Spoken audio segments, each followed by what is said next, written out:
What's up, everybody? Welcome to another episode of Voices from the Planet. I'm your host, Eric. Thank you for joining me. It's been a while since I've done a podcast, and if you're listening on the audio-only channels such as iTunes or Spotify or the much-beloved Anchor.fm, you may want to go hop over and check out YouTube and search Voices from the Planet and check out the channel, because this episode is a video episode. Yes. I'm very hesitant on doing solo podcasts on video, solely because of me being self-conscious of the things I do, my tics, my weird shit. But recently, for the past, 6 months, 7 months, we've been doing a podcast, or I've been doing a podcast with the Grow Guru called Everyone Knows You're High. And it's a video podcast also on YouTube. You should check that out as well. After this, finish this, it won't be long, I promise. And then you can go check out Everyone Knows You're High, starring the Grow Guru and myself. It's a weed themed show, so just know that going into it. And we do that on video every week or so. And I've gotten more comfortable with the idea and notion of being on camera and being recorded. However, to be alone and do that and just sit in front of a camera like I'm doing right now feels awkward to me. It's not my comfort zone. Solely because I know things that I do, like play with my mustache a lot. Fucking pull my eyebrow hairs. I oftentimes cannot sit still. My legs move. I'm like bouncing my legs or my foot. I will lean back way farther than I should, and like I can't sit still.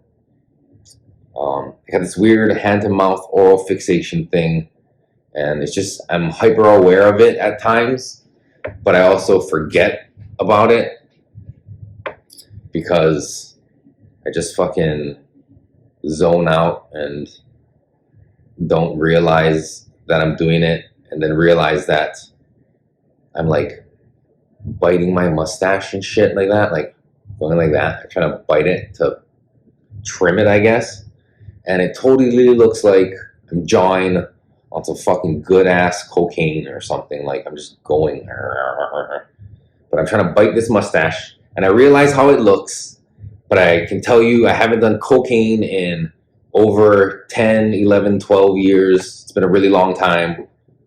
That was a part of my past, a short period of my past, that I think most people my age have probably gone through.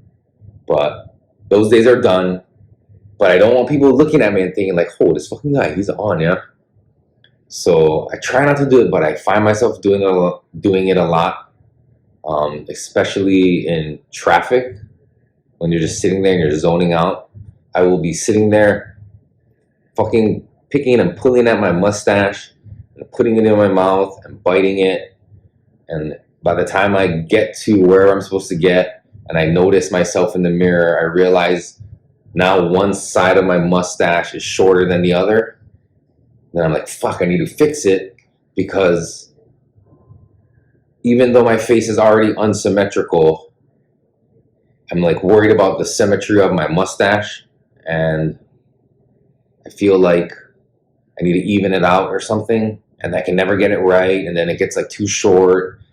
So I've been trying to like not bite and chew on my mustache, but I still fucking pull on it and like put it in my mouth, and it's gross. There's germs. We're in a pandemic, and like people don't want to see that shit. But having the ability to like smoke and do that to satiate that hand to mouth kind of oral fixation really helps. So I've decided to start recording Voices from the Planet from the Everyone Knows You're High studio. So if you watch that or you're familiar with that podcast, some of this shit, this black background may look familiar. I'll give you a quick tour. How about that? I'll try to see if I can do this without fucking it up. Because last time I just did this thing and fucked up the whole recording because it stopped. And I'm like, fuck. So I had to start all this shit over again. So I don't know if you can see that. We got green lights in the background and shit. We got production table behind here. Behind that is a fucking lounge area for people to cruise. And yeah, so that's like, this is the spot, right? Where we fucking come and record Everyone Knows You're High. And we feature local cannabis people in the industry, whatever. So that's what we do. And now I've decided that I'm going to start doing a video version of Voices from the Planet. So be nice in the comments. And yeah, fuck. So anyway, I can't believe I admitted to using cocaine on the internet. But anyways, it's been over a month since I've recorded Voices from the Planet. I was gone. I went to California for like 10, 11 days to go spend time with my family. My sister lives in California, in San Diego. So we met them, and my mom and dad. We met them in LA first. We went to Universal Studios. So this is like a trip for the kids because my two boys have never been to Disneyland or Universal Studios or anything like that. And truthfully, I haven't been there since I was a little kid. Actually, that's not true. We went to Disneyland in high school for a graduation thing. Like all the high school graduates got to fly up to California, and we did this trip thing. It's called like Gradaway. And yeah, we all stayed in this motel and got to have like access to Disneyland and shit when no other people were there. It was like just our schools from Hawaii, like a bunch of schools, and then a bunch of schools from the mainland and shit. So I hadn't been to Disneyland and all that stuff in a really long time, so it was really cool to be able to go do that shit. We flew into LA and started off in Universal Studios. And let me tell you guys, so we flew on United. Was it United? It might have been Delta. It was one of those two mainland fucking US airlines. And we got like, I heard over the PA, so after we checked in, and if you know me, you know I'm not a good traveler. Like I get anxiety in airports. I don't like to travel. I like going places, but I really don't like the process of going to the airport now with all the security and then just being on a plane. I never liked that shit. I'd rather just be able to teleport and get there. So soon, maybe.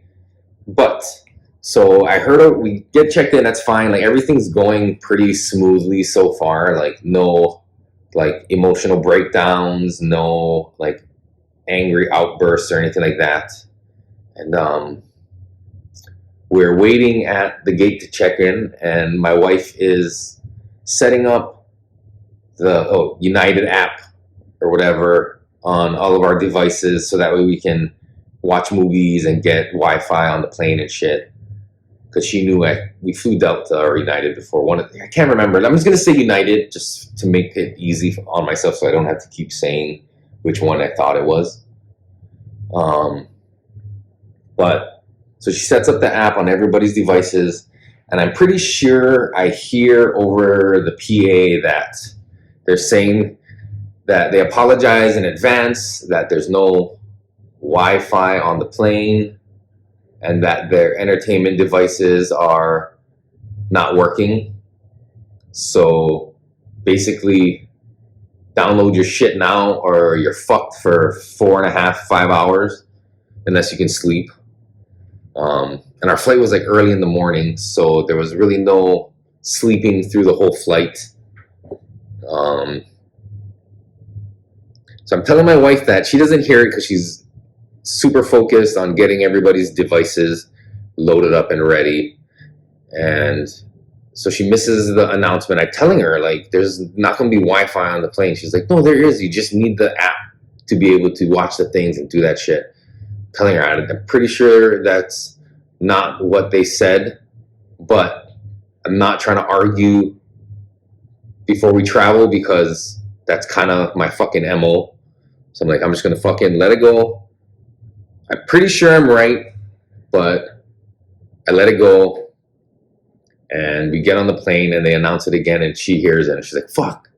So luckily, some of our music, like on our iTunes or whatever, Apple Music, is actually downloaded on our devices. So we were able to like watch some shit or listen to some stuff. But I sat next to, who did I sit next to on the plane? There was like a 3-seat and a 3-seat with the middle row. So my wife sat next to the 2 boys and I sat across the row. So I didn't have anybody, like no kids to like contend with on this trip. So what the fuck do you think I did? I fucking put my earbuds in and put on my punk rock playlist and fucking went to sleep. And let my wife deal with the kids. And I think they actually did fall asleep for a good amount of the flight. But I totally was like, I'm out. And like, don't wake me for snacks. I don't want no breakfast. I don't want no fucking cookies or juice or anything. Just let me fucking sleep. And yeah, you would think I'd feel a little more guilty about it. But I don't like traveling. I don't like flying. Like, I had a bad experience once, actually twice when I was a lot younger. One time we were on a flight to the Big Island for a soccer tournament. And like, we're flying along, and I'm sitting next to my friend, and fucking all of a sudden the plane like did one of those things where it drops for like probably like 20, 30 feet only maybe, but it feels like you're gonna die. And within that, I don't know, 1 to maybe like 1.5 seconds, like in my mind I thought we were fucking dead. And we didn't die, obviously. I'm here sitting in front of you doing this podcast. But that stuck with me. So any kind of weird like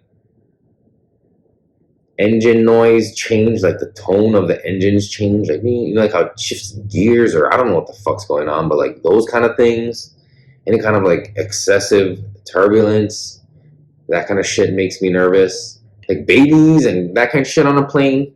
That's not the stuff that bothers me. The stuff that bothers me is the fucking just dying. The possibility of dying.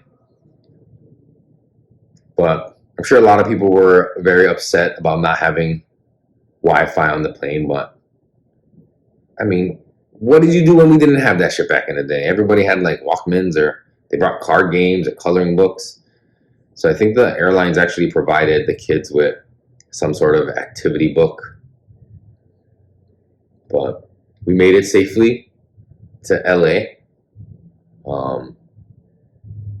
And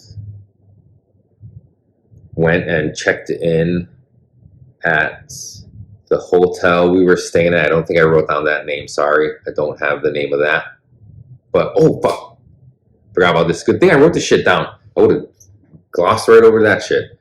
But so as we're waiting for our ride, my mom them flew in from Wisconsin and like perfectly timed their arrival with ours. So they were arriving in one terminal, we were arriving in one terminal at LAX, and they got a car to pick them up, and they're gonna drive along and pick us up, and we're out to the airport. So we get our bags and we're waiting at the ground level or whatever to fucking meet our ride. And my mom them, we've made contact, they're here.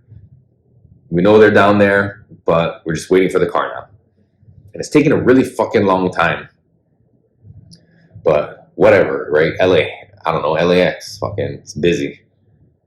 So we're waiting. It's like getting like 30, 40 minutes, an hour. We're like, what the fuck is going on for real?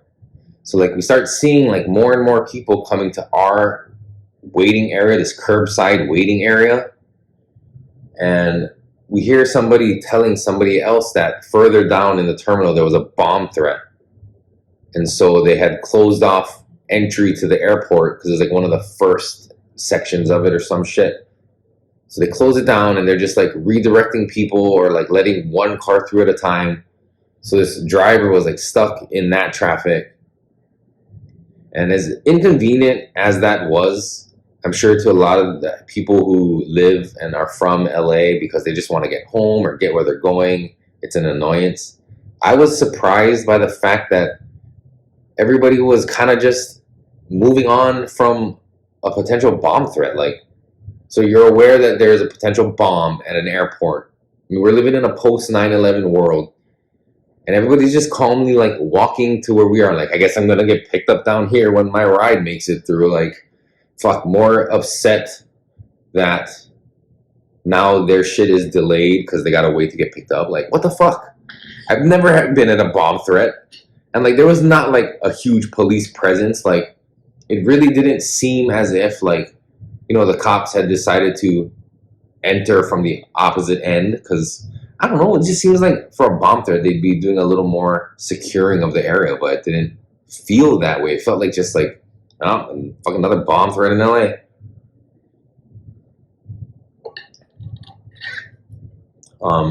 So probably like after an hour and a half, maybe hour 40, our driver finally comes around and picks us up. On the way to the hotel, my son comments like how the driver looks like Shang-Chi.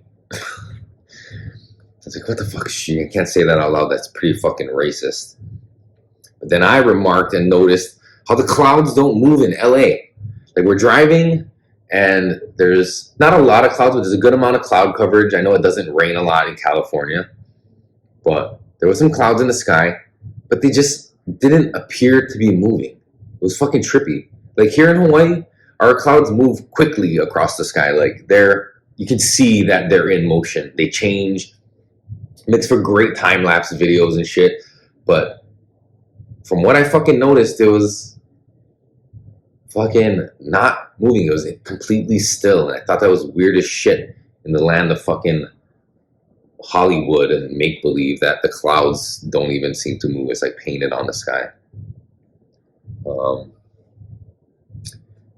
Shout out to my sister. She fucking pulled off an awesome fucking thing. When we got there, she had gotten us all these like, you know, reusable aluminum water bottles and a ton of like Marvel and Harry Potter stickers and like these sticker packs from Amazon and shit. Kind of like what you see here on the fucking Voices from the Planet iPad. But there was a couple that were a little inappropriate, like Thanos giving the middle finger and like Deadpool with a gun to his head. So I decided I would take those for my water bottle, and those aren't really kid appropriate. But so that was cool. So everybody got to get their own water bottle and decorate it and do all that shit, and everybody's super stoked about that. Plus, too, we had all our water bottles that we could bring with us to the various theme parks on our trip. So when we got there, after we got, like, so the next day after we arrived was my oldest son's 8th birthday. And so we, you know, got him the fucking name badge thing at Universal Studio that said it's my birthday, whatever those pins are and shit. And one thing we did, like, so everybody knows about lines. I hate lines. I'm sure everybody feels the same. About lines in Disneyland and Universal and all these things. Like, it's just inevitable that you're going to end up waiting in a fucking line for eternity. But my wife, and I hope she doesn't mind me saying this, but she heard from a certain somebody that if you let them know that you suffer from anxiety or have some sort of mental health condition, that you're able to get like a free fast pass to like skip the lines because waiting in line is detrimental to your mental health or some shit. So we fucking totally tried that shit. And it worked. So we were able to get her to cover the fucking 9 of us. And the only downside was that we could only go 4 at a time. So we actually ended up not using it, not once, because it was actually more of an inconvenience to have to go 4 at a time on a ride and then have to wait for her to come back around.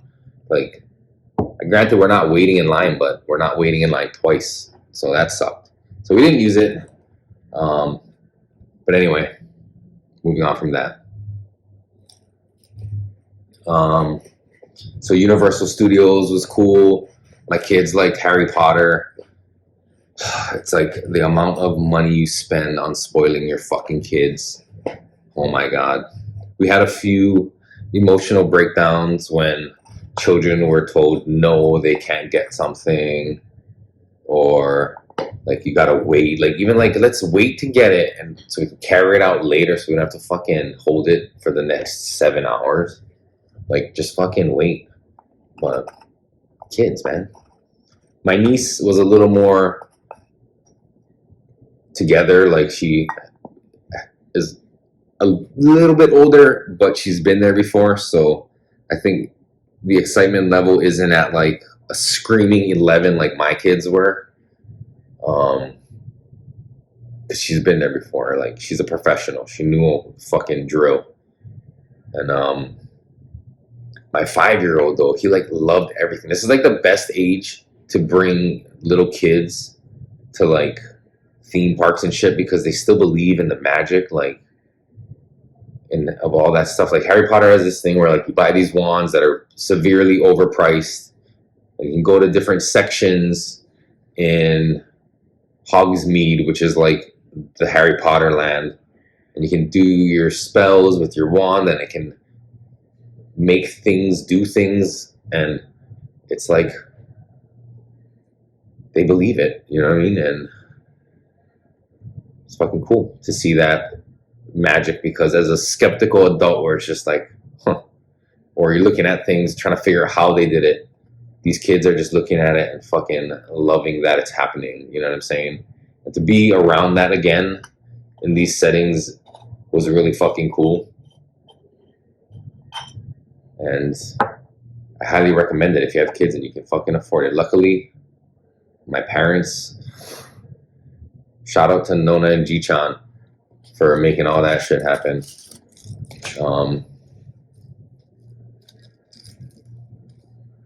Yeah, they're the reason we were able to go on that this trip and do all this shit. So thank you. I don't know if the listener watches. I hope not, because I'm rolling a joint right now. So I was lucky enough. Oh, here, hold on. Maybe I should. How am I gonna do this? I'm gonna block myself with this mic for a little bit because I need to raise this up. But during the fucking trip, like my sister had asked me what I wanted from the dispensary because my brother-in-law was gonna go pick it up for me. So like from the get-go, I already had like, you know, a cartridge to vape on and some edibles, some gummies, and some lozenges, some mints, and it was good to go. Like, so the weed wasn't a problem while I was up there, which I didn't think it was gonna be. I mean, it's fucking legal. My sister had asked me, like, should we bring Dad to a dispensary because he seems like he's hinting at it every time he comes up. And I was like, ooh, I don't know how I feel about that shit. But it would be interesting to smoke weed with your dad. I'm sure a lot of people who watch and listen to Everyone Knows You're High probably does and has smoked weed with their parents, but not me. Not I. Sorry, let me finish rolling this joint and we can finish this conversation. Yeah, so I had some dispensary weed vape cartridges straight from the source, like Justin Bieber. I get my weed from California. Yeah. And I don't know why I'm being so nice with this shit. I'm gonna spill it anyway as I do this. But so I got to go to all these theme parks, stoned to the gills, not completely obliterated, but feeling pretty good. Not having to worry about getting busted. Until we get to fucking California Adventure and Disneyland in Anaheim. So after like 2 days at Universal, we drove down to we drove from LA to Anaheim and checked in at a hotel that was like right across the street from Disneyland and that California Adventure place. So that was cool because it was all like walking distance. And sorry, hold on. I gotta do this part. This requires like not so much talking and a whole lot of tongue action.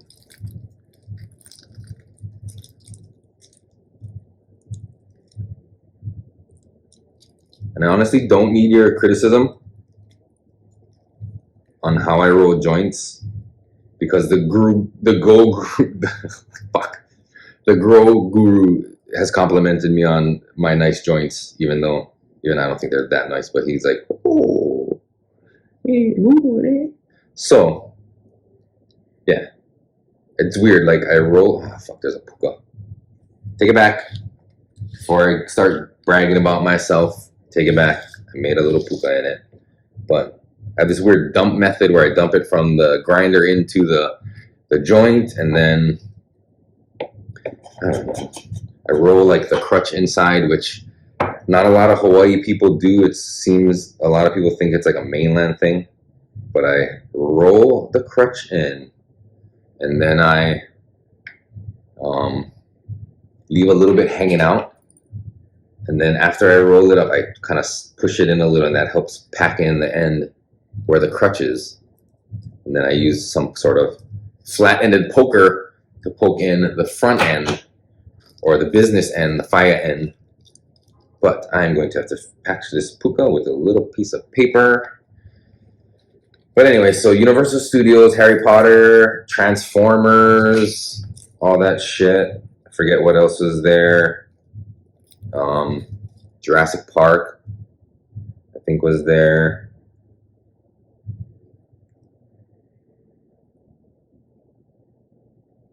Did I rip the right end? Yeah. Alright, problem solved. Alrighty. So after 2 days at Universal, we go to Disney, fucking check in. Like I said, hotels walking distance from the park. So bada bing, bada boom. We're fucking in like Flynn. And we go to Disney the first day, and I didn't have this problem at Universal. I just kept everything in my fanny pack. But luckily, I only brought like my vape. I felt like there was no need to bring the gummies or the mints, so I left all that shit in the hotel, and I brought just my vape pen. And as we're going, so like security, like what the fuck? Searching your bags is ridiculous. Like really going through every pocket and all that shit. I'm thinking like, oh, well, they probably see this shit every day, like no biggie. I totally missed the sign that said no fucking weed products and shit, nothing infused. And I was like, God damn it. But so I get there, and fucking homegirl or dude, I don't know, fucking Tony with an I at fucking security tells me I can't bring the vape pen in. At least has the decency to tell me I can keep the battery, because it's one of those single, like 510, like straight line cigarette licking batteries and shit. Tells me I either have to go like return it or put it away, put it back in my car or whatever, which you don't have. I'm not going back to the hotel and admitting to my whole family like, oh shit, I tried to sneak in a fucking vape cartridge into Disneyland, like some sort of fucking Neanderthal. So I fucking tell Tony, like, I just let whatever, just dump it. So whatever, that's a loss. That was like day 3. So it wasn't like completely full. I was using it. So it wasn't a complete loss. It just kind of sucked. But Disney. They're on their shit. So the next times I just didn't bring anything with me. But then I realized, because what I started doing was I would bring my vape, tobacco, nicotine. So I'd bring this with me, and what I would do is keep it in my pocket while they're searching my bag, and then they give you back your bag, and then they tell you put it on the table to walk through the metal detector, and then I would just take it out of my pocket and put it in my bag. Put my bag on the side of the metal detector, walk through, and then grab my bag. I could have totally did that if I had known that would have been the case, but I haven't been to Disneyland in forever, and I don't remember there being fucking security like that. Like, what the fuck? I mean, it is post 9/11. I graduated in the year 2000, so it's been a while. And here's an interesting thing. So we stay at this hotel called like the Tropicana or the whatever the fuck Inn and Suites. And both my wife and I are pretty sure that that's the same hotel we stayed at when we both went on these trips. She went on the same trip when she graduated high school a year later than I. And she confirmed with one of her friends that was the spot. And I was pretty sure it was. So, I mean, my memory is dog shit. But I'm pretty sure that was the spot where we stayed at.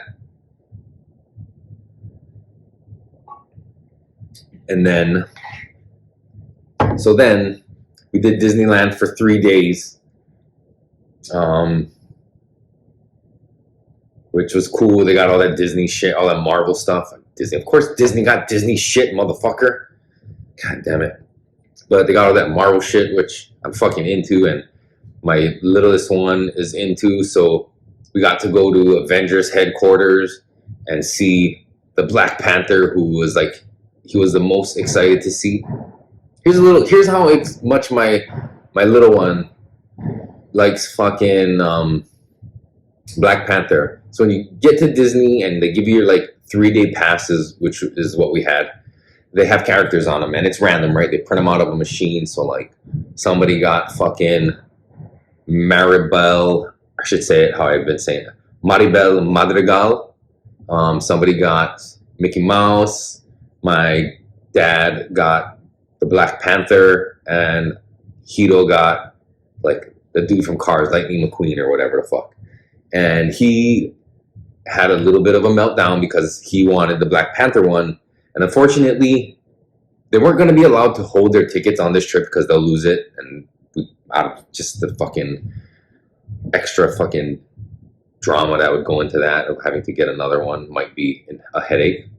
But he wanted that one so bad, and he was so upset and making like he didn't want to go to Disneyland. Like, he had a lot of moments like that where he's like, he didn't want to do anything. That if he can't get his fucking way, then he don't want to do anything.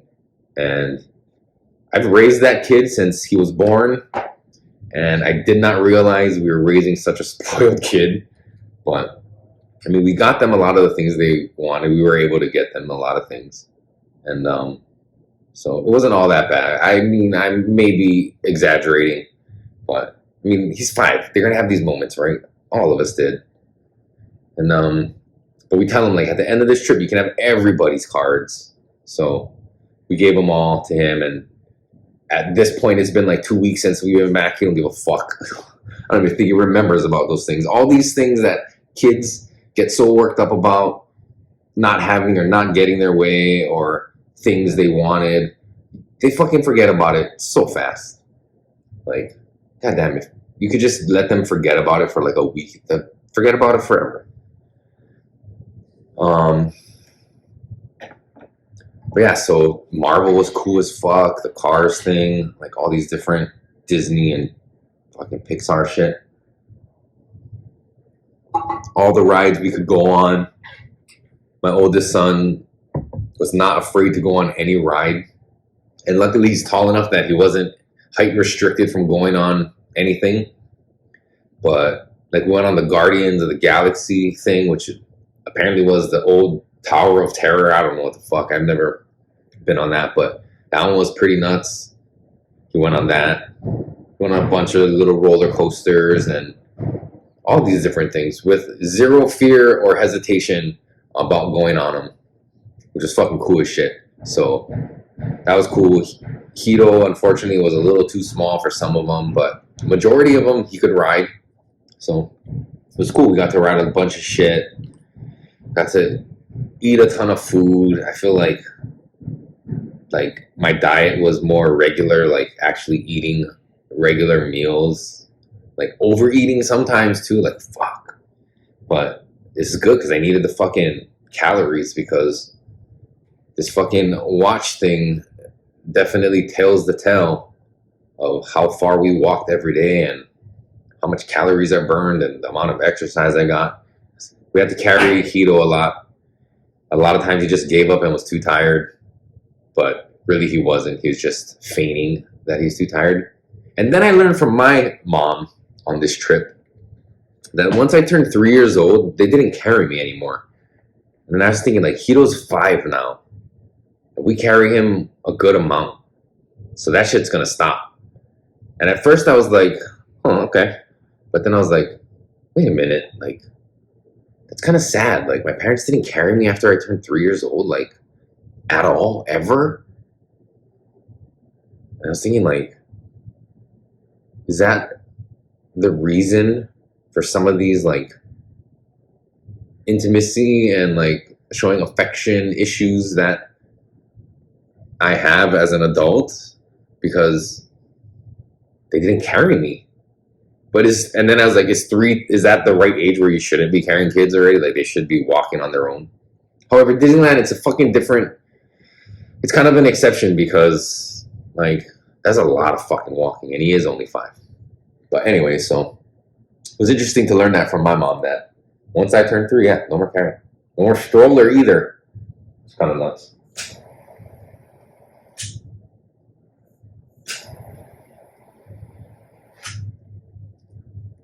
But your kids will tell you they're tired and they're not, just so you'll carry them. I used to do that shit all the time. I used to pretend to fall asleep in the back of the car when we got home, so that way I could get carried in the house. And they would just leave me. I mean, we had an indoor closing garage, like a secure garage, but they would park the car in the garage and just go in the house and leave me in there. And I'd wake up and be like, fuck, it didn't work.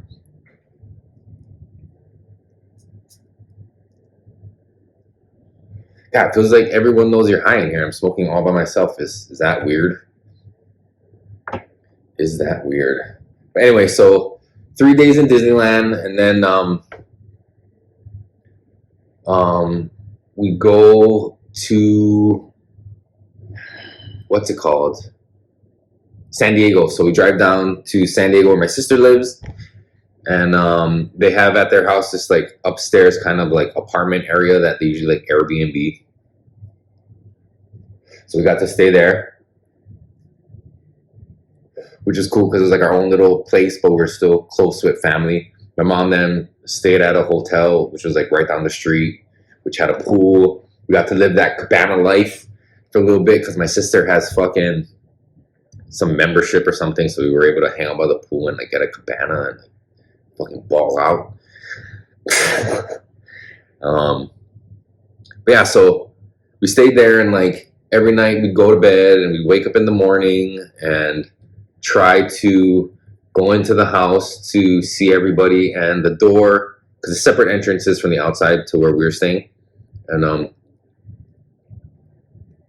every morning we'd wake up and try to go down, and the fucking door would be locked. I'm like, oh shit, maybe they like do it for security. So the first night I was like, all right, whatever, no big deal. They wake up not very late after us. Like, our kids were up so early every fucking morning. You would think some sort of jet lag would have hit them, but it really didn't. So they're up at normal early fucking hours, and they want to go hang out with their cousin, who's just right downstairs. You know what I mean? She's right there. Unfortunately, there's a fucking locked door. And so my sister says, oh, sorry, you know, she'll let Neil know. Neil's my brother-in-law. And so the next night, same thing. Go down the next morning, fucking doors locked again. I'm like, what the fuck? Like, I feel like we're being treated like Airbnb guests. Like, we're not a part of this family or something. Like, they're segregating us, relegating us to the upstairs. And so I tell her again, she's like, oh shit, she's like, I just talked to Neil about this. I told him not to fucking lock the door. But my brother-in-law is a pothead, and he goes in there at night and does his fucking Oculus boxing. So he fucking gets stoned and forgets and locks the door behind him every night because that's his routine. And so I was right. We were like Airbnb guests. But yeah, whatever. So, but I thought that was funny because I kept having to tell her, like, I was getting fucking locked out every morning. Like, my kids want cereal and stuff. And I know you said help ourselves, but this locked door isn't really indicating help yourself vibe.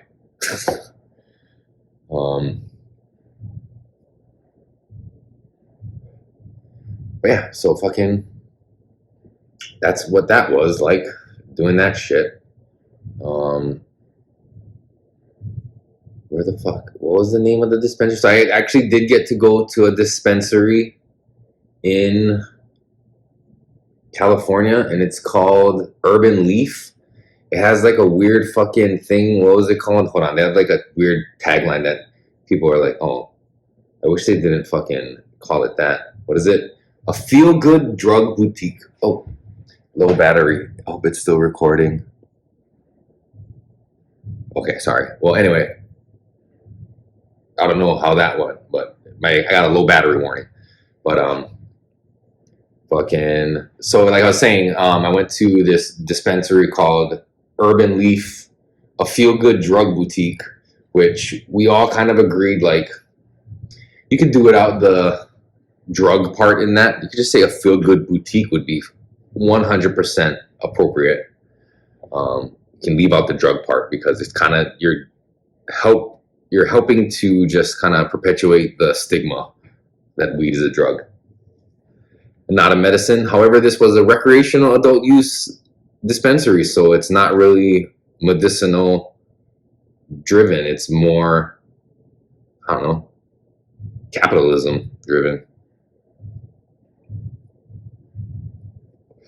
So I got to go to the dispensary and pick out my own shit, and they had like everything. Like, it's kind of crazy. This is my first experience at a dispensary, and they have everything you can want: flour, vapes, fucking tinctures, edibles, everything. So I ended up getting another vape cartridge to replace the one that was made to be destroyed by this. Probably one of the employees probably took that shit. But Tony made me fork it over at Disneyland. So I got another cartridge. I got these 2.5 milligram mints, which we've had before, and I saw they had them there, so I got them. That's partially true. I saw them and got them, and then my wife was like, oh yeah, these are the ones that they have at the Aloha Green Apothecary in Hawaii. And then I got this 100 milligram drink. It was like a fruit punch. And the guy was like, yeah, you probably want to like half this one. So, okay. So because it was my first time at this dispensary, they have a deal that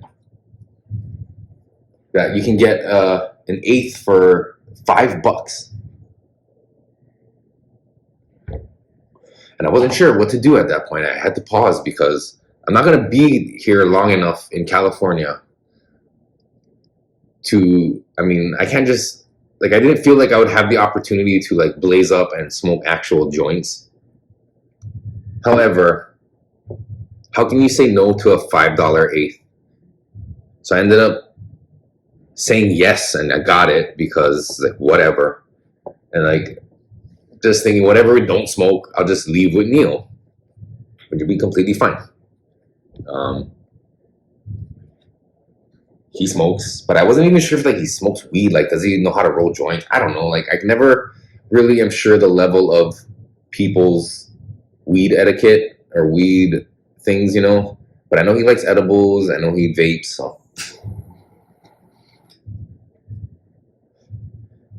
So I was like, fuck, I'll just give it to him. And he's like, shoots. I didn't even open that thing. I never got a chance to even open it. I bought papers. I brought it with me. One night we went to go watch Neil do stand-up. But, like, I never even fucking break the fucking seal on that shit and open it. Actually, I lie. I did break it open and smell it. And it was all right. I much prefer the Guru's cuts of things. So, yeah, that was like the dispensary experience. It was pretty cool, actually. I probably would have liked to have gone back or check out another one. They have like billboards for weed dispensaries. It's fucking unreal.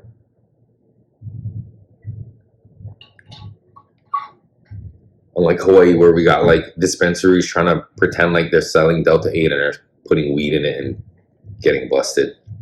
Go figure. But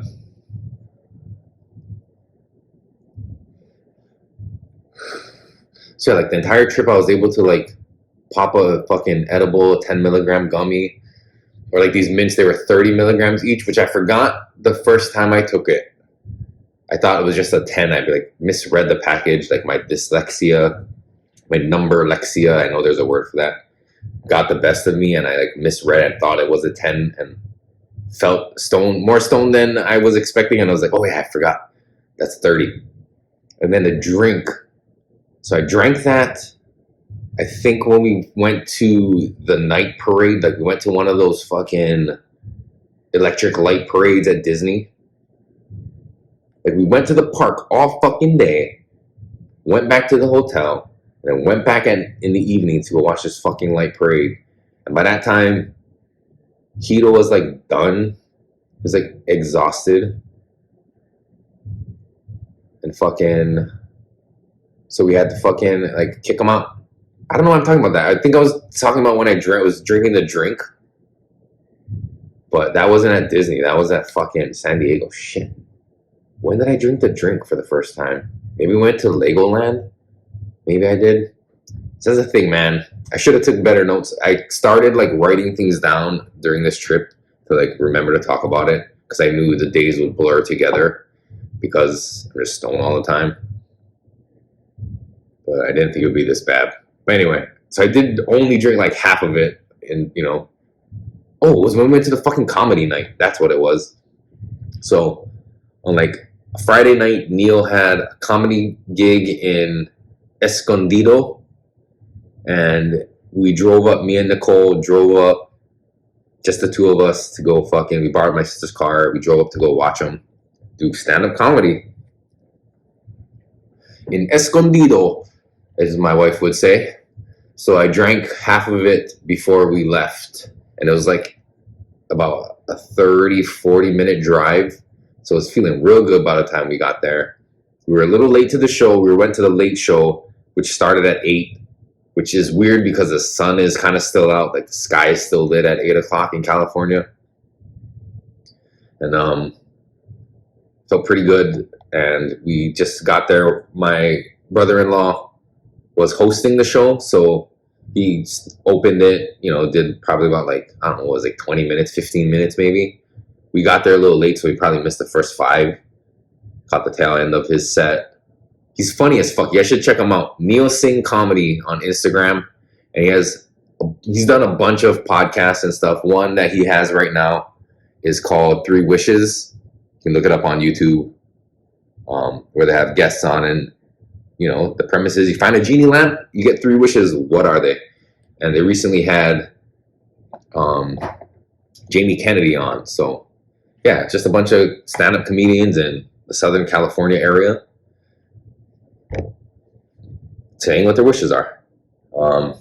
So we went to go check him out, and then there was a couple other comics, California comics, a local Escondido, San Diego comic, some lady from LA, and another dude from LA who, crazy hair, crazy fucking mustache, man. I can't remember his name. And yeah, I mean, it was funny. I remember laughing, but I don't know. I just never really ever feel like somebody's just like hilarious. Like I never like bust out laughing at anything really. Like maybe in person, in conversation, like that kind of laughing, but like movies, like I don't know. Stand-up comedy, even when I watch it on TV, I don't really like laugh out loud. But I do find a lot of things funny, and there was a lot of funny things that all the comics talked about. And it was cool because rarely do my wife and I ever get to go watch stand-up comedy. And then, yeah, after the show, we drove back. And I think we had to like leave the next morning. I think that was Friday night. We left Saturday. So that was like the end of our trip. And I drank the rest of the drink before we got on the plane on the way home. And we flew Hawaiian. They had internet. They had fucking entertainment systems that worked. And it was awesome. No emotional or anger outbursts on the way home either. We got home safely.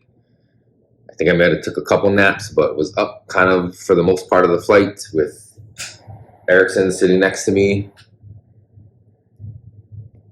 And it came back, had like 1 day off or 2 days off because we had Sunday, and then Monday was the holiday for 4th of July. We didn't do shit. We didn't really celebrate 4th of July, not for any like Hawaiian sovereignty reason, just because like the fuck are we gonna do? And then got right back to the grind of work. But like for me, it always takes a while to adjust back into like the swing of work. Like I just don't want to do it after like living like you don't have to work for 10 days. Like you don't have to start or stop your occupation for fucking 10 days. It's hard to switch back off from that. And maybe that's just me because I have like a shitty work ethic or like a mediocre work ethic. I'm not some overachiever or some stellar, outstanding employee, but I'm not like shitty either, I don't think. But yeah, so like getting back into work, getting it back into the groove, you know, fucking the kids are going to start school soon on the 1st of August. So we had to do school supply shopping, which led to a fucking major meltdown in the store. And that was fucking irritating and hard because we just want to get all the supplies we need. But it's like temper tantrums. Luckily, we got a substantial amount. So it's like, fuck it, we're ending this shit. We've been here for a while. We get it. It's fucking exhausting. Let's go. And yeah, I fucking recorded another episode of Everyone Knows You're High with just me and the guru. Maybe I'm gonna start doing these video ones. I don't know, we'll see. We'll see what the fucking like reaction to it is. Because I don't know. I'm very self-conscious about this shit. But that's kind of the reason I started this whole podcast, is just put shit out there, right? My face is already out there right now on the internet, smoking weed. So, fuck. I mean, it is what it is, right? What else? Is there anything else I wanted to talk about? They're clanking around out there. Maybe we'll have a special guest pop in. Do I hear him coming through the door?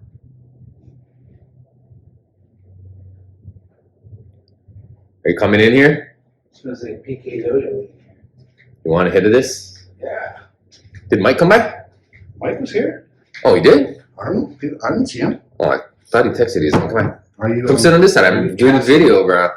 Oh, sick. Let me adjust the camera to make you visible. Sweet. This guy's a fucking asshole in here. Well, just don't move around. Okay, wait, hold on. Let me adjust this. Hello. That's good enough. I'm not too worried about the shots, but let me go. I'm not doing headphones, anything like that. Just go grab your mic, test your mic real fast. Test. We'll bring it to you. How you gonna do on that? Test. It's gotta come way out here. Well, yeah, you guys. It's like we're doing it normal. Right. Test. Yep. Let me help you, my brother. You look a little crooked, yeah. Shit, that thing is fine.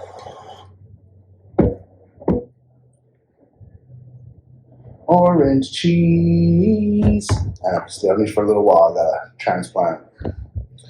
Wait, don't talk about it. I'm recording this. That's fine. We got a transplant.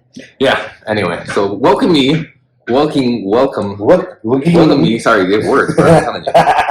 Fuck, I haven't done this in a while, and especially now with guests, but the guru is here.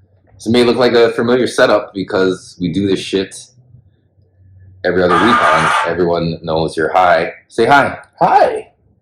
I'm actually going to go live too, just to fucking All right. shout out. This is my first foray into video podcasting.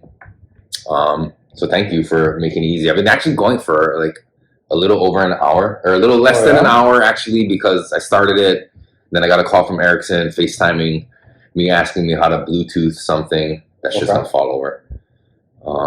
Sorry, I'm using all the boxes, but You're the box man. I'm the box king. But The king of the box. But yeah. So he wanted me to help him with some tech question about Bluetooth or something. Okay. So I had to help a brother out, and then I started again because he actually interrupted me.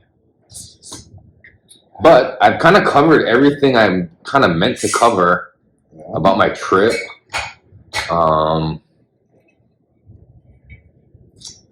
Yeah, fuck. I don't know. I was actually probably gonna wrap it up soon, but now that you're here, sir, Yeah. I don't know. How's it going? How you been? I've been seeing you in a week. I've been good. Just grinding, making sure everything is done. Actually, I can move this up. Trying to fucking dial in the shop and, trying to just keep shit going, man. Yeah? Yeah, it's easy to fall complacent to everyday life, but to be on, to make sure everybody's interested in you and following you and fucking make sure you're relevant all the time. Mm-hmm. Yeah, that's the struggle. And cannabis is always evolving, right? So you got to really kind of keep your ear to what people are doing now and what's working for people and what folks are looking for. Yeah, so that's always a struggle. Yeah, you got to keep your ear to the street so you're hip to all the newest fucking shit. Yeah. But we don't have to talk about weed, bro. This isn't Everyone Knows You're High. We can talk about anything else. Feel free, though. Feel free, dude. All you people tuning in live to the Grow Guru on Instagram, because my partner over here loves to go live, and he actually has the bigger following, and like more people tune in live on your shit than they do when we go from Everyone Knows You're High, or if I do from Voices from the Planet. So all you guys joining on his live, I'm looking over here now, except now not from my camera. Right. Go subscribe to Voices from the Planet. You don't have to listen, just go subscribe on YouTube, on iTunes, on Spotify, on Anchor.fm, because it means a lot to me. Hear what the brother got to Help me out, bro. Help me out. Yeah. And this one's gonna be on YouTube. I'm making a video of it, so we'll see how my editing chops works. Here, I got one right there. All set. You got a tip? Nope, but I got this. Cool. I got a mushroom tip. Hey. Yeah, so I rolled this one earlier. This is my first time. Like I was saying, I was talking about it earlier. How the reasons why I didn't like video. I've never done video for Voices from the Planet, just because of my own insecurities and shit. But I feel like it's time. Look at you, man. You were so fucking insecure when we first talked about this shit. Yeah. And now you're like, hell yeah, let's go live. I got to do it, right? Yeah. I mean, I had other worries other than just like my tics and weirdness and stuff like that, like career and shit like that. But I figured like it's okay at this point. You know what I mean? We've been doing Everyone Knows You're High for a while. And to be completely honest, nobody fucking follows or checks out Voices from the Planet anyways. So everyone knows if you're listening or watching and you do check it out and you do fuck with Voices from the Planet, thank you. I'm not talking about you, but I'm talking about everybody else in the world. And I don't really know why I feel like they should. I mean, whatever. But like you were saying about staying current and staying relevant, like that's something I don't do on social media very well at all, to be honest. Fucking honestly, for me, I just fucking post my work, and it's kind of just a service. I'll post little tidbits about myself and shit, but it's mostly about like the service I provide, and that's it. Like it's education with a little bit of personal humor. Hey, brother Bong. I like the personal humor side of things too, like a lot. Like I don't want social media like I don't take it very seriously. Right, and I want the people to know that you're a normal human being too. Yeah. Like be able to relate to people on a common goal, but like as far as like the amount of like and I say advertising because that's kind of what you're doing in a sense as you're promoting your small business or your podcast or whatever your music. Like you are using it as a promotional tool, and like I just haven't like come to terms with the amount of effort that really needs to go into that shit. Right. Luckily, we have fucking Bud Naked to handle all that shit for our podcast. For that guy, man, he's fucking awesome. Like I was saying when we recorded last time, like I don't mind doing it every once in a while. Like I get in a mood and like I'm down to fucking respond to people, but like to post things and do all that shit, like I'm very self-conscious about a lot of things, and like I think about posting a lot of things. Right. Like I took this awesome picture of this rainbow this morning that was coming down right onto Baratania. And it's fucking beautiful. It's not beautiful, but it's like this kind of like interesting comparison because like look at that shit. Yeah, dude. It's like coming right down in the road. It's interesting. And I took a picture of it. I was thinking I was gonna post it, but then I was like, what's something funny I could put, or what kind of like, you know what I mean? Like, and then I think like, you're in your own head with that. I get way into my own head about that shit, and then I just fucking decide not to post it, and then just scroll infinitely on other people's. You know what I mean? Like, shout out to Brian Crawford out there. I don't know who that is. He's making random shout outs on my podcast. This guy. Sorry, I have to, man. He's tuning in all the way from Truckee. So what up, brother? By the Truckee River? I have no clue. I know it's up in Washington. No. Oregon? Oh. Stone on a stone on the Truckee River. Tell me if that's not a thing, guy listening. It's a lyric from a song. Hopefully he can jump in on our podcast. Let's have more people on our podcast, dude. I mean, I know we have a pretty sick fucking lineup and kind of wish list in the making. Just got to secure the confirmations. Man. The guest we're having on is going to be fucking mental. Mental. Yeah, I don't know. I feel like what? No, like on video, having this podcast now be a video thing is like a different level. So now maybe with that comes another level of promotion. You know what I'm saying? You asking for sponsors now or what? I'm just fucking. I get sponsors. Let me tell you about them real The fast. Grow Guru's the sponsor. The Grow Guru. Hey. Find them at fucking Oahu Garden Supply at 94150 Leoleo Street, Waipahu, Hawaii 96797. Beautiful. Actually, no, 96797. Yeah. So beautiful Waipahu, Hawaii, and fucking Pakalolo Seed Molokai, the homie Bongi, who's on the live right now. Shout out to him. He's been the longest sponsor of this podcast. And then I got fucking Retro Hawaii, my boy Jerry, for all your throwback needs on fucking old school Aloha gear.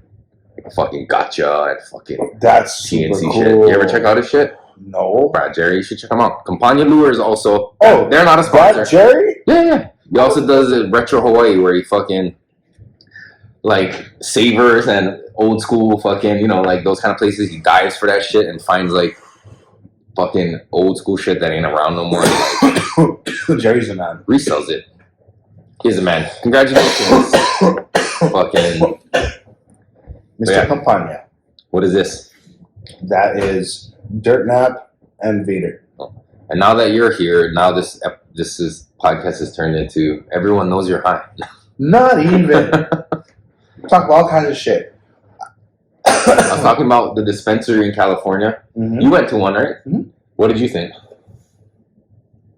The storefront itself looked nice, but I don't know. It's coming from a guy who fucking grows his own weed, dude. So I have a real bias when it not comes about to like the quality, all that shit, but like the customer experience.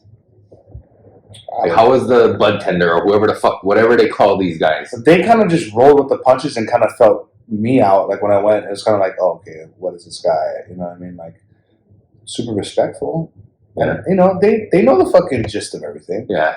I felt like the guy who helped me at Urban Leaf a boutique drugs. No, what is it? A boutique drugstore or whatever the fuck they called it. Whatever I said it was, but he knew a lot about a lot of shit. And even though we went when it was like almost closing time, I think they closed at 9, and we got there at like 8:40. So it was like, you know what I mean? Right. Time to wrap it up, gentlemen. This motherfucker did not rush me or make me feel rushed at all. Yeah, good. And I wasn't asking a ton of dumb questions, but it was my first time in the dispensary, so I'm not asking shit like, you know, like what kind of cartridges do you have? Like, will I get stoned? Nah, like, yeah.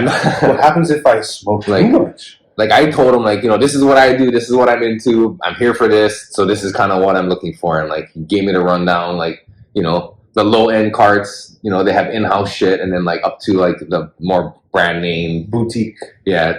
You know, I've always wanted to do on a podcast. Just talk more into the mic for me on my podcast. Get someone who doesn't smoke at all, or like this is like their first time smoking, have a smoke on the podcast. Somebody who's willing to do. They gotta find someone who's willing to do that. Whoever's ballsy enough to come smoke on the podcast that hasn't ever smoked before or doesn't ever smoke, rarely, just come on down, and we can document it and just ask them some questions like, "What do you think?" You know? Yeah, I felt like comfortable in there, and like I was nervous at first going in for some reason. Like I don't know. It's weird. Like it's intimidating. You're going into a weed store for fuck's sake. Like you get arrested. Don't do that. Like first time. Like it's kind of like going into like a massage parlor for the first time. Like oh shit, I can get anything I want. No. You gonna rub you in a tuggy? No, but fucking yeah, it was like super easy. Like you know, I don't know, it's pretty cool. Yeah. And deals. They got deals for first time customers and I like it the fact that like. Regardless of which, you're still getting medicine. So, like, people got to realize that, like, yeah, conglomeracy comes in, but you're still getting your fucking medicine. Yeah. True that. So, actually, I just thought of something and I wanted to ask your thoughts about this. What do you think about, like, so on August 1st, the state of Hawaii said they're going to stop the in-school mask mandates and make masks optional for kids in school. Isn't that great? Yes. You know? Yeah, I'm fucking super stoked about that because it was kind of an irritating fact that everywhere else in the world, I don't need to wear masks, but these fucking poor kids got to wear masks. And like for 8 hours a day, stuck in there, and you got to go play. And you know when you play, you're sweaty and your mask is sweaty. Like what are you fucking achieving? These kids are touching each other. There's so much germs on those things. But one thing I like will point out is like when we were on our trip. California was pretty fucking free and open. Wide open. And my kids were like, no masks. We're like, fuck yeah, no masks. Like, we were kind of shocked at some places where we thought, like, oh, Disneyland or places would make you wear a mask. But you know what makes me disprove, like not believe in masks? It's like, okay, if this is the world's most fucking, we need to pay so much attention to this disease. And now we're on your podcast, so we can talk about it. Yeah. So, like, the world's focusing so much on this fucking disease. Why the fuck would you let it throw away into a trash can? Like, right, below on the street. It should be a biohazard, like a sharps box where you throw your fucking mass away and you dispose of it properly. But instead, you see mass on the ground and all this other shit. It's like, but I do think that they know that it doesn't really last on surface for a long time. But still, it just kind of also thing that's been soaking your spit up all fucking day. Yeah, true that. You just throw it on the ground. True that. And people are disgusting because that just proves that people are litter bugs, and litter bugs me. It's disgusting. People are sick, fucking at the beach, dirty assholes, and that's the real problem. It's not like a virus. It's not fucking climate change. It's not fucking global warming, whatever the fuck you call it next. I heard an ad from Brian Schatz where he just refers to addressing climate. We need to address climate. What the fuck does that even mean, climate? Can you be a little more specific? What about it? Because if you're worried about the sea levels rising, why the fuck did Barack Obama just buy beachfront property in Lanikai? If he's really fucking worried. You know what I'm saying? So, people are just disgusting. You just need to clean up after your shit. Try not to pollute as much. You know what I mean? I think it's pretty simple, dude. Yeah. Like when we had Daniel on and he was talking about how some of his products, like the runoff, it's not even runoff because it's like natural and it's actually kind of helping the thing. So like there's ways to fucking go about it. But like They're not into that shit. They make all these rules for America and all these corporations, like you can't pollute, you can't do this, and then they just move over to like other countries where the laws aren't so tough and they can get away with that. And the number one worldwide polluter is fucking the U.S. military. Oh yeah. And nobody fucking seems to talk about that except Abby Martin and fucking. We don't talk about China also, right? And the impact China's making and how we support that by buying fucking goods from China instead of trying to fucking make that shit ourselves. Yeah. So, yeah. And it goes back to like this thought about like how do you break out of the societal norms already that gotten us to this point to rely on all these products that come from these places that allow this polluting and all this fucking kind of farming shit. Yeah, and I mean, like, there's a lot more too. Yeah, no, but farming comes with livestock. It comes with all this, and you're going to get educated people that understand true pasteurization. You know what I mean? That we can start putting out safe consumption of meats, fucking garden. You know, like your greens and shit, your veggies, safely, without having to rely on the FDA to be the governing fucking entity to say if this food's safe or not. Like, motherfucker. We throw away so much fucking food because it doesn't look good. And, you know, just like how when we're smoking and we're fucking judging weed, right? We're not fucking judging the weed on its looks. In fact, that's the last facet of what we're fucking judging. We're judging its value, its sustenance to you. You want to get high? How good is that weed? Mm-hmm. You know what I mean? You want your fucking medical condition to be a little bit alleviated? How does it affect you then? Like, does it matter what it fucking looks like? No, right? Yeah, that the type of individuals who matter, like when they look at stuff and visual aesthetics matter, and especially consumption of food or medicine, are the people who don't worry about the food or medicine. They're focused on how can I make a fucking profit off of this because it looks appealing to certain individuals. And fuck those guys. And it's not that you can't appreciate the visual aspect of it because it is a beautiful plant. But that's not the determining factor in whether or not it's good medicine or not. You look at strawberries, right? Beautiful. Beautiful, big, fucking plump strawberries. But does it have anything in it that is going to be actually of any value to you nutrient-wise, right? Is it really going to be a sweet fucking strawberry? Most likely not. My battery's going to die. Hold on. I got to plug in. Plug it in, plug it in. Remember those commercials? So there's a lot of fucking, like, we were trained in the 90s to be consumers and to watch what we're fucking consuming, and if it looks good, it must be. Fucking shut up. You know what I mean? Like, you look at your farmer. Okay, where the fuck did this come from? Oh, it came from Eric's backyard. Okay, it's Eric's pretty meticulous guy. He knows what he's doing. I trust eating Eric's food. And there you go. That's the relationship you need. You know? Like Uncle Daniel coming up. Uncle Daniel, I grab my kalo from Uncle Daniel because he treat that kalo better than 90% of we treat anything in our lives. Yeah. But that's when it comes down to, like, that one question we had, like, she was asking about, like, CBD and, like, you being bumped by getting CBD weed. But, like, comes down to just knowing your grower from, like, all aspects. But again, I think it's like what you're saying. We need to get to know our farmers. You know what I mean? It is hard to do that on this grand scale when everything's being shipped in and you're just getting it from Safeway. Yeah. And all, like, you know. What's sad is, like, you look at meat, what's it, Hancho in Mexico. Yeah. It's like, dude, why did it come from fucking Mexico? Like, why? You know, I usually go to Safeway anyways just because, like, the convenience. Like, I mean, we're talking about this shit, and I'll be the first to admit that I've lived fully in this lifestyle and society of ease and convenience. Yeah. You know what I mean? But, like, when McDonald's babies. When you hear something like the produce you grabbing at fucking your local farmer market was picked up at Costco and just repackaged and rebranded as local. Fuck, that's kind of disturbing and it's irritating. You know what I mean? Like, God damn it, really? Like, you can't even trust that shit. No, white labeling is like a term I just picked up when I got to the store, and like for me, like you know me, I just fucking farm. I kind of keep to myself. So learning all this business things and those terms, and like I hear like, oh yeah, let's white label it. I was like, oh, you mean just be a piece of shit. Yeah, but you have to do that though. Who has to do that?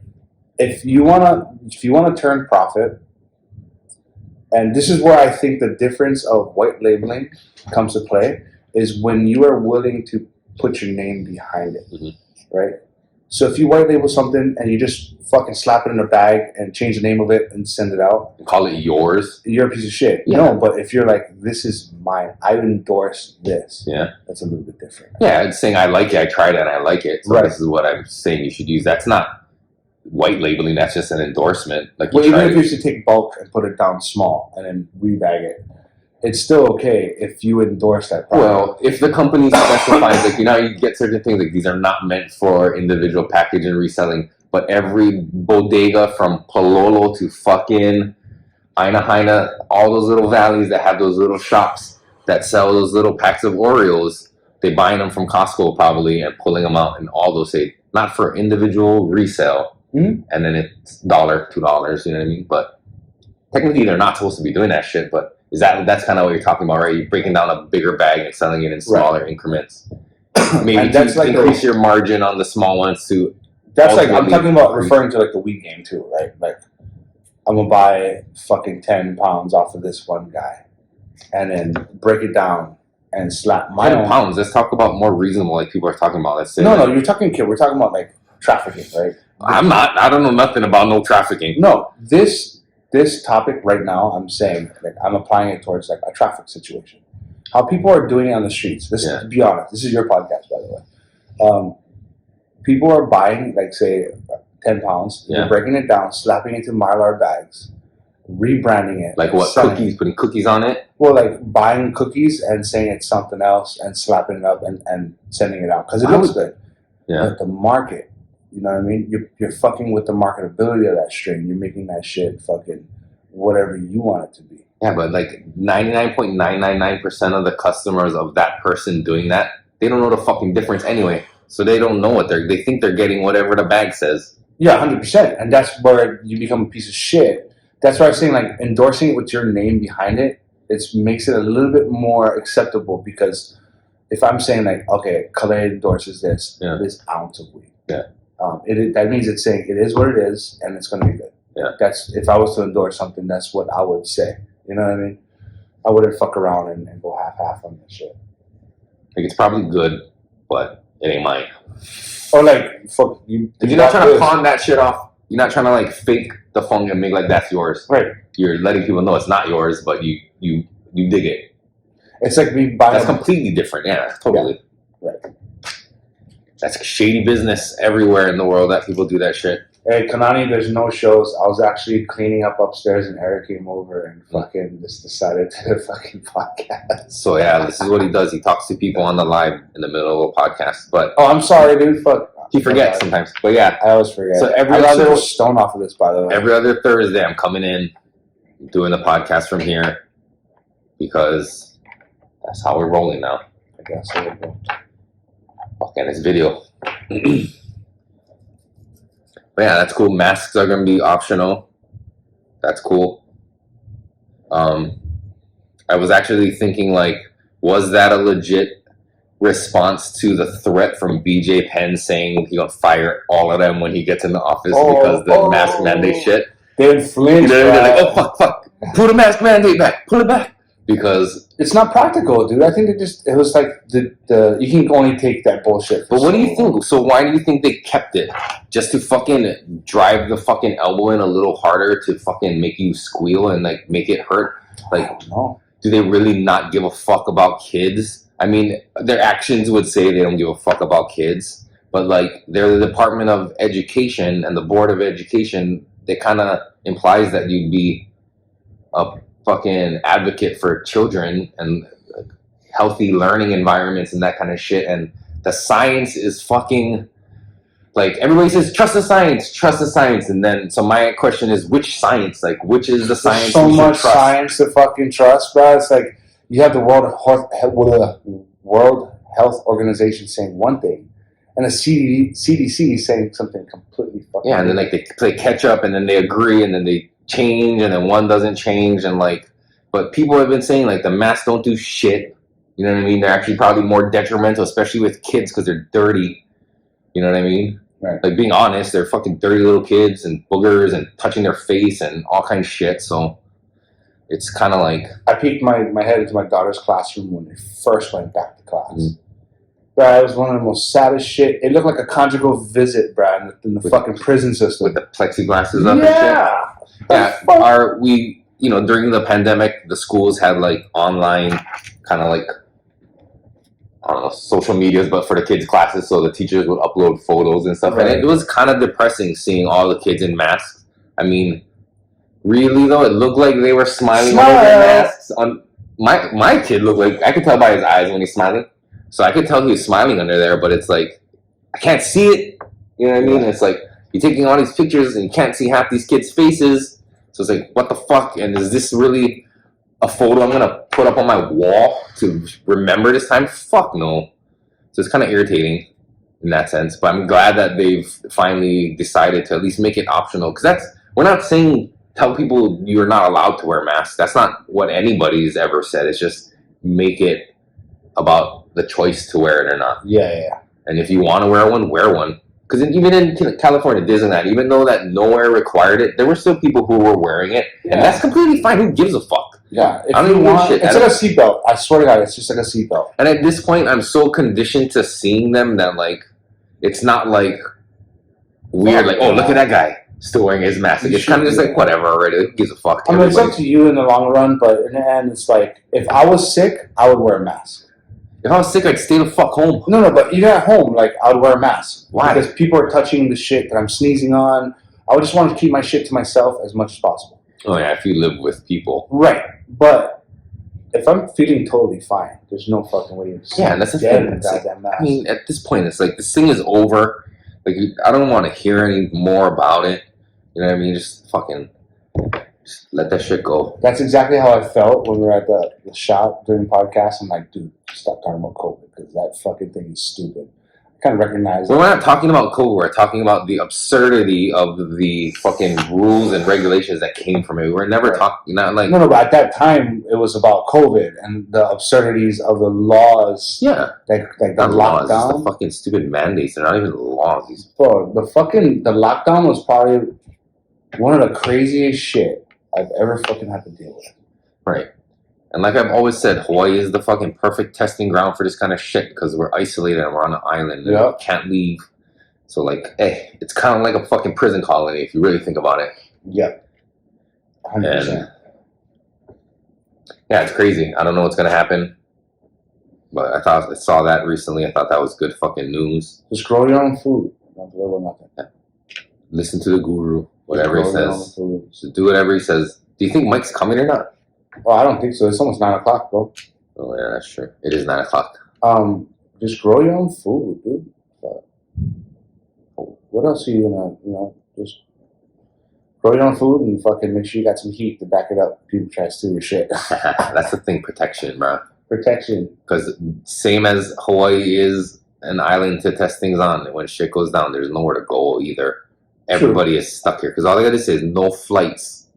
You know what I'm saying? But see, like, say shit really pops off over here and like people start really fucking rioting. Yeah, but that's the mentality of a system that we were born into. But if you learn like how, again, Uncle Daniel was saying, if everyone does their little part and puts themselves out there and trades and barters, and there's enough. It's not overpopulation, right? It's not overcrowding. It's overpopulation. No, it's overcrowding, not overpopulation. Right. No, but I'm saying, like, what if like it gets violent in Hawaii and like they really need to like put the fucking boot down on people? Then you make sure you're strapped. You know what I mean? But nobody. That's the thing. Like, all they gotta do is say nobody can leave. Like, until we clean this shit up. Right. And it sucks because we're stuck on an island. We're in this predicament where we're like here, and the only way in or out is on a plane, or I guess if you have a boat, but I mean, very few people have a boat that'll get them to like California or where's the next closest spot. Like, there's no fucking way. You're not going anywhere, dude. You're staying within the state. Boat or no boat, I don't give a fuck what you do. Unless you got the hokulea, you ain't going nowhere. Bro. Yeah, but so yeah, it's like Hawaii. That's kind of where we're at right now. I think is like does it continue to go in the same direction, or does it fucking take a drastic change? And that change, does it come with fucking, like, is it easy? Is it like easy peasy lemon squeezy? Or is it fucking violent and hard and difficult? And it's gonna be super fucking hard. Like you just said, we're conditioned to live this way. As soon as you fucking incorporate any change, adios. That's why people need to start fucking recognizing and appreciating farmers, fishermen, hunters, skills, trades, people that have trades, fucking appreciate those guys. When I got my farm, I was like, dude, I don't know how to do everything. I need help. And like reaching out for help and having people actually helping you that are fucking skilled tradesmen, knowing that you got your shit done right, that's fucking priceless. Yeah, but like, yeah. And I wonder, like, how many people are ready to go through that change and that transition period to get to what you're talking about and be willing to go to what you're talking about. Not much people to make that change, you know what I mean? So it's almost like it's impossible. It's not. Because you could talk a big game, but so we see, here's the difference, dude. That comes down to being complacent. Nowadays, we have all the resources in the world to find out and do whatever we want to do. Right. You just gotta want it enough. Like, if you don't fucking want it, you're just going to suck wind and just sit in the back and be like, oh, can you do this for me? And no one's going to help you because they got their own shit to worry about. How many people you think want it, though? That's what I'm saying. That's the people who are going to survive. Like, fuck, for real, dude. If I want it more than you, best believe I'm taking your shit later on down the line. And that's exactly what I mean when I say, like, how many people really are willing to go through the change to see the change they want. You know what I mean? Nobody. They would rather move. Maybe there's more modest middle path changes that we can make that can have positive, lasting effects that we're looking for 100%. without. It's hard though, because like the system is the system, bro. And that's the thing is, hoolie the system. But you can't. There's no hooling the system. The system. There's no hooling the system, but you can do it within. I like the sentiment of hoolie the system, but like everybody championing hoolie the system wants to get into the system, and they think they're going to be able to change it from within. But no one's able to do that. No one in history has ever been able to really positively make change. And if I'm wrong, you could tell me. This is some fucking. I might be wrong. Gandhi might have done it with peaceful fucking protest in India, getting the British out. But like anyone who is ever making real change. I don't even think it comes down to that. Like, if you really want to do change, you need to attack it on the person-to-person level. Like, right, but once you start picking up momentum, they find out who the leader of that shit is and be like, it's just, you could do it as like a the way. Bob Marleys of the world. Yeah, but you can do it like as a fucking an idea, not so much like an SOP. You know what I mean? Mm-hmm. Pretty much like, okay, this is what I think we should be fucking focusing on, guys. Hey, if you agree with me, this is the practices you need to do. Like fucking growing food. Hey, you guys can grow fucking bananas over here. Motherfuckers grow bananas. Because but there are so many of those. No, I'm just saying, like, that's just an example. But like, I'm just saying, like, with anything, Mm. There's so many people preaching what you're preaching. We've had them on our show, and the message gets to a lot of people, and a lot of people do, get up and fucking stand up for their rights. But there's a lot of people, myself included, who are really comfortable living within the social constructs that are already built because of the ease and convenience. Like I said, like, not everybody can be on Joe Rogan and go kill their own fucking elk and eat their own meat or grow their own. People just don't have the resources or ability to do that, and that's because they live in big cities and all that totally shit. Fine, yes, but that's when you ask for help. Mm-hmm. As a community, we should all help one another. Are farmers out there helping people like that? Well, once we can get the land, so people can help farmers by maybe Like, if you Helping were a them real get- estate agent and you lived in a fucking downtown and you couldn't get food. Hey Clay, I know you're a fucking farmer. I tell you what, let me try and lock in this deal to a super cheap for you. Yeah. You get in there, you grow food. You grow food for me and my family. Yeah. Bingo bango. Yeah, but Now, someone that's white collar that wouldn't know how to do any of that shit now make themselves valuable in this barter system. It's like what we were talking about, like how much food can you grow in a apartment? You know what I mean? That square footage, like we talked about that shit. And I'm telling you, you could make it spank in a townhouse or I mean, you think about a fucking building. You got like what 10 units per floor, right? Yeah. 8 units per floor. Go tell the people and look into this camera too every once in a while because that's the 8, actual podcast. You got what 18 piss. floors, whatever it may be. Let's get to even number 10. So there's 100 people in that fucking building. If you do an urban garden for 100 fucking people, don't you think that fucking apartment complex would have just fed a whole shit ton of people as if it was a micro farm? So something to think about. I don't know. Well, Eric left. If you guys got anything to talk about, shoot it with me. Eric, I can hear you peeing, dude. I've been going for so long, dude, before you got here. This is Voice from the Planet. We keep the door open. This is Voices from the Planet, and we keep the door open. Shout out to Voices from the Planet, being here fucking way back. And I'm sorry if I offended anybody with my views.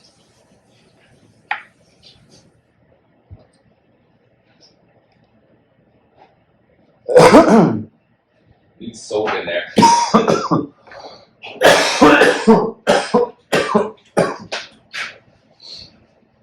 Yeah, his podcast is a little more informal, a little more therapeutic. The Everyone Knows You're High podcast is more so fucking informative. Grr Lioness. How much people you got on? I'm not live. I'm just Oh, recording. just recording video? Yeah, I'm Nice. gonna fucking try edit it together and fucking make a video one. Why don't you use these? Who's gonna switch it? You don't need to just put a static one right here. I don't have a drive to record it, Oh, shit. so I'm just gonna do it on my phone. Ah. It actually seems quite easy now that I've done it a few times with Mhm. the other one. There's no cuts or anything, so I don't have to edit multiple angles. You know what I'm saying? So Dude, I went to Hilo and I saw the mural of fucking BJ Penn on the side of the building. I pulled over and I took a selfie with it. No. I looked at it and I fucking chuckled. I'm like, who the fuck painted this? Does it look like him? No. I want to look at it. I gotta see this. Dude. It was hilarious, bro. I'm like, Uncle BJ. I'm sure Uncle we BJ. could have found someone that would nail that portrait of you. It looked like a volunteer piece. Where's it? Hilo? Yeah. I found a dope fucking. Actually, my friend fucking hooked me up with a dope spot. It was I forgot the mustang. It was this pizza spot. I forgot what it was called. But you can play it. Fucking, there's a Nintendo on your table. Really? It was the fucking TV screen right there. So you order pizza and you play Nintendo and drink beer. It was pretty dope, dude. I didn't drink beer, but fuck, dude, it was pretty nuts. Where is it? I don't see it. I don't know, man. It says BJ Penn fighting for the Kiki. Yeah, I'm not finding it. Maybe nobody's posted it because Dude's a fucking legend. Come on. That's not. But we had worse. We had Bulaia fucking running for governor. But he never win. But he came pretty close, How bro. close? How He close was did he like actually fourth come? place, right? Fourth place out of what? There's like fucking 6 runners. We had a fucking liberal, or not liberal, but independent. You know what a wise man once told me? Huh. Close only counts in horseshoes and hand grenades. I guess cornhole too. No, it doesn't count in cornhole either. Once a wise guy told me is you guys get too much rights and not enough lefts. Fucking yeah, fourth coming in fourth place in a gubernatorial race is not close, But it's bro. Bulaia. It's not even a fucking real guy. If there was 4 or 5 dudes, 6 maybe, you said? Yeah. That's I give Bulaia props for that one. That was pretty nuts. Shout out to Small Kind High. I think I'm running out of fluid in this thing. She told me I had it. Oh, Oh, sorry, I'm leaning off my own camera. Bro, we do smoke a lot of weed here. I know. I didn't expect this podcast actually to be this long or to have this much weed smoke on it. I rolled one joint. I was about to wrap it up. Oh, how's your coconut oil and butter coming along? Fucking delicious. So I got some coconut oil and small kind high fucking honey. And I've been putting the honey in my tea, and I put a little bit of creamer, just to like milk it up a little. And been putting the coconut oil in my coffee. I've been having a coffee in the morning. I don't usually drink coffee, but when I have like coconut oil or something like that, then I will to put it in as like some delivery method. So I've been drinking coffee with that shit every morning. I've been putting 2 to 3 teaspoons, the small ones, Yes. in there because the honey is really good. I like the honey is really good. Yeah. That one I don't really know like how much. I just fucking scored them. I don't know. Fucking just roll the dice, bro. Yeah, pretty much. I transferred it into a squeezable fucking honey jar thing. I know there was some leftover residue, but that's for the angels. Funny story with Kanani then. I was pretty tired from work, and I went to the shop to go work. I worked some more, and I ate fucking the caramel, and I sat on my comfortable chair, and I was staring at my phone, and next thing I know, I woke up like, huh? Oh shit, I fell asleep at the shop, and I was like, bruh, I hope nobody came in. So then fucking, they told me like, oh yeah, we came into the shop, and you was fucking out cold, bruh. It's good management skills, bro. I'm sorry, I was tired, I couldn't help. Coconut milk. Coconut oil.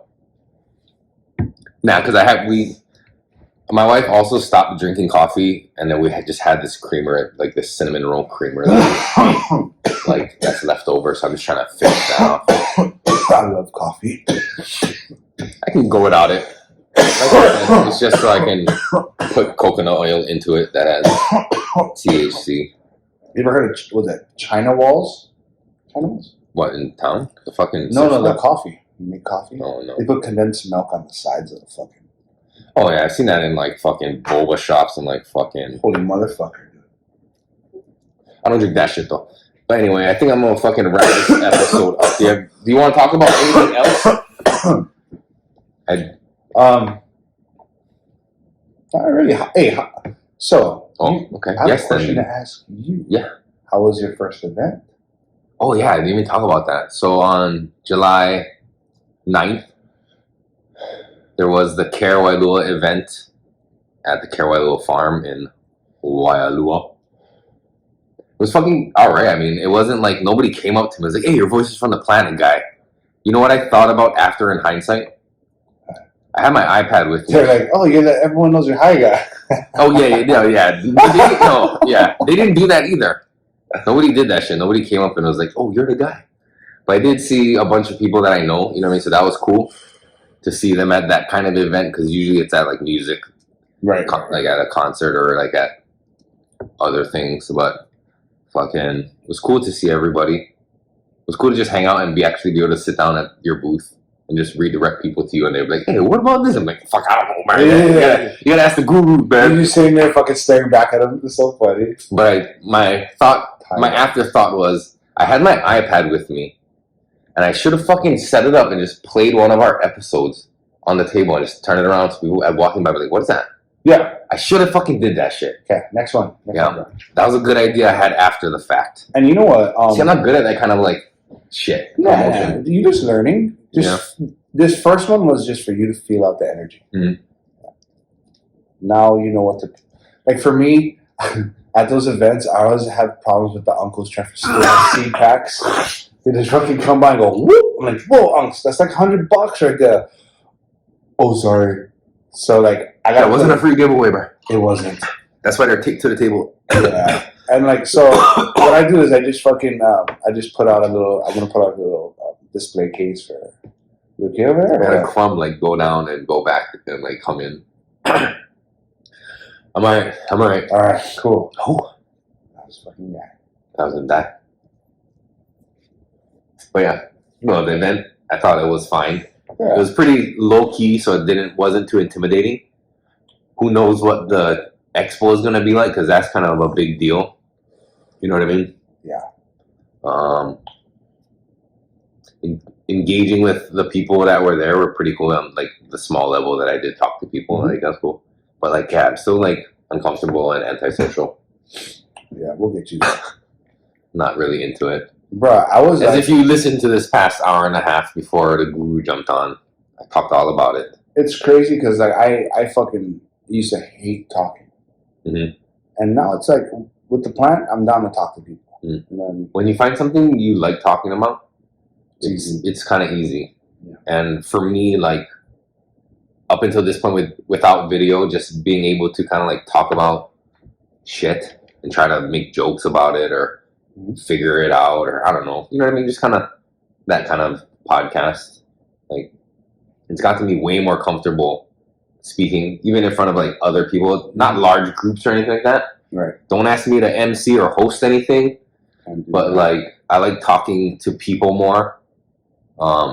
But even still, like in public, people coming up to you and starting conversations, or going up to people and starting conversations, is still kind of like out of my comfort zone. Yeah, dude, for real. Especially like engaging conversation with somebody. I have a problem with that. I'd rather people approach me. That's just how I feel, because like stepping out of my comfort zone and talking to people, it's kind of, I feel like a salesman. Mm-hmm. You know, I do that, I feel kind of shitty. But like being able to just fucking, you know, hold conversation, especially with the plant and shit, I don't have a problem with that. Mm-hmm. But dude, before, I used to have such a big problem with talking to people. It sucked. When I talk to people, and I used to get nervous or like just like intimidated, and you know, even like one-on-one, like talking to a boss or something, anybody, like sometimes I like forget to take breaths. You know what I mean? And like start just talking and get excited about something and like fucking just start rambling and start getting like lightheaded. Yeah. But this podcast has really helped. You know what I mean? Yep. To be able to just kind of slow down and fucking. And honestly, us smoking weed helps out a lot. Mm-hmm. Because it may not just be like us getting stoned. It's us focusing on things in front of us. Like rolling a joint, and we're listening and talking. You know, it's distracting us from like the actual conversation and making it a little bit more organic, because I need to fiddle with some shit. Mm-hmm. You know what I mean? Like, I'm sure every ADHD kid out there needs to fiddle with shit. I was just talking about that earlier. Oh yeah, that's kind of one of the reasons why I didn't want to do videos and stuff, is because I know I fidget and I fucking can't sit still. I swing my chair, I fucking do that kind of shit, and like I just can't sit still a lot. I'm more like subconscious about having something on my face. Like, that's not sweaty. Am I fucking, you know, like, do I have fucking dandruff? Do I have fucking a booger in my nose? Something like that. Yeah, all that shit too. Is my mustache symmetrical? I was talking about that earlier. Like, that's one thing that bothers me. I'm trying to let that shit go. I'm trying to just let it go, because I don't want to worry about those kinds of things. Yeah. Your fucking mustache might be crooked, bro. Who gives a fuck? True. You know what I mean? True. Your beard's completely and almost completely gray. Like, I really don't care anymore. I like how the thing separates in the middle. I don't like how see, that's the thing. I don't like how it separates in the middle. It looks like a fucking weird, like I'm doing it intentionally. I'm not. That's just how it grows. I just want it to be. You have a real Japanese beard. I just let my beard, like, the whole point of all that shit is just to like let it grow. Let it grow. Like fucking the Lorax. You have a real Asian beard. Well, I am real Asian. No, I'm saying, yeah, but it's really, really Asian. Like, if I wanted to learn some sword tricks, let me teach you how to trim bonsai. Yes. Or bonsai. Bonsai. But looks like you have you know, those bamboo sandals. Yeah. You know what I liked about the event? Bringing it back to your question, is the way that one lady just walked around with a tray of brownies and was just handing them out, like. Shout out to Auntie Lo. And like how Jay was just giving out pre-rolls. Like, this is my first ever 329 event. You know what I mean? Yeah, you've invited me to a bunch like of these things, and I just couldn't do it because I couldn't get out of my head. But after doing this one, it makes me feel a little more comfortable. But I know Expo is not the same. It's indoors. You kind of just smoke. You know what I mean? Right. But I'm sure people just take fucking breaks. Oh yeah. Or just bring edibles, I guess. Now you go outside. Can I just smoke a vape joint? inside there? No. They'll fucking bust your ass, and you don't really want to fuck it up for everybody else, huh? Right. Like what I would do is what you're saying. I would just play an episode, face it outwards, because we have a booth with Dynasty. Shout out bring Dynasty. A TV and put them connect them to a laptop. Yeah, we have our little TV. I have a small little TV. I have that TV too. I mean, I have a small one that we can take with us. Yeah. Yeah, I mean, but depends on how much counter space we have. Yeah. Because we're sharing a booth. Yeah. So I think but a laptop bring like one little table and just throw them on the side. You can put them outside the booth. Yeah. That way people see that as they're walking by. Yeah, dude, totally. No, yeah, that's a good idea. I thought about it after. I was like, bro, I was fucking, and like, but I wasn't really, and like, I only had voices from the Planet stickers, and I didn't feel like I was trying to like be all up in there. Like, I wasn't a vendor. I didn't pay for a booth. I paid to get, I paid to get in as like a participant of the event. You know what I mean? Yeah, dude. So like, I wasn't trying to be like, oh, fucking put my shit. Like, but what we can do is like maybe on the last day, go out and interview people. Or talk story with people. See who wants to come on. Or even are they allowed to come behind your table and come in your booth? Come in your booth. They'll be coming in. I don't think. I mean, yeah, they're friends. No problem, dude. Yeah, maybe people like that can come around and come in the booth and talk to them fast kind in there. Totally. Because like, I was trying to figure the logistics. You don't want to have any strange men come in. No, that's right. Yeah. I mean, you want to vet the people. Make sure have a relationship first all before good. you let someone come in. But like, I'm wondering like the logistics of actually recording and bringing and videoing. But like, that's why this is a good test, because if I can get this video and audio for me to sync, then I can record. I can figure it out. I mean, it's possible. Depends on how much space there is. Yeah.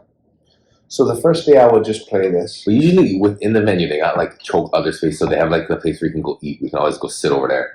Oh, 100%. Yeah. But as far as booth space, right? Yeah, fuck them. Whatever. We just go like recipe guide, and I'll bring in whatever small inventory I got. I am high as a motherfucker right now, dude. This isn't everyone knows you're high, so I don't have to smoke all the joints the group grows. But anyway, is that the only question you have? That's it, man. Are you ever planning on making a weed bonsai tree? You ever thought about that? Just Davin does that already, so I'm kind of like letting him do his thing. Davin? No, but not for like, upstage Davin, but just for like have fun, like to make a nice one. I mean, if you want to try throwing in here, but the 2 weeks of darkness every time we fucking record, it's not going to work for it. I just don't have time right now. Can we leave it up, or like leave it with you and like... Can we put it at the shop during the day? No. Oh yeah, no, can yeah. It's still a weed plant. Yeah. What if it's a hemp plant? How you tell the difference? You gotta test? Oh, weird. We'll test them then, fucker. They can probably be like, not worth it. You guys put them out, you fucking dummy. I'm not testing nothing. Yeah. Oh, shit. Okay. Anyway. Alright, if that's it. Thank you for joining me on special guest, the Grow Guru. This has been Voices from the Planet. I have been your host, Eric. Thank you for joining me. Be sure to check out the sponsors. One of them sitting right next to me, the Grow Guru. Did you say that really well? I would have fumbled that motherfucker. I've said it over 100 times now. Yeah. Yep. Damn. Check them out at Oahu Garden Supply. You want to do the address for the people? 94150 Leoleo Street, Waipahu, Hawaii, 96797. In beautiful Waipahu. And Pakalolo Seed Molokai. Check out Bong of Pakalolo Seed. And go check out their seeds on the Attitude Seed Bank and puresativa.com. That's so bad. And then fucking Retro Hawaii. Go check out my boy Jerry.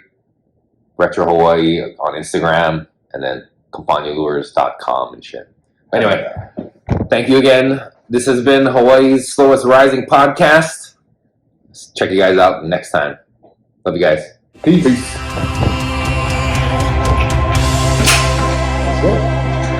That's the long rap. I never expected it to be that long.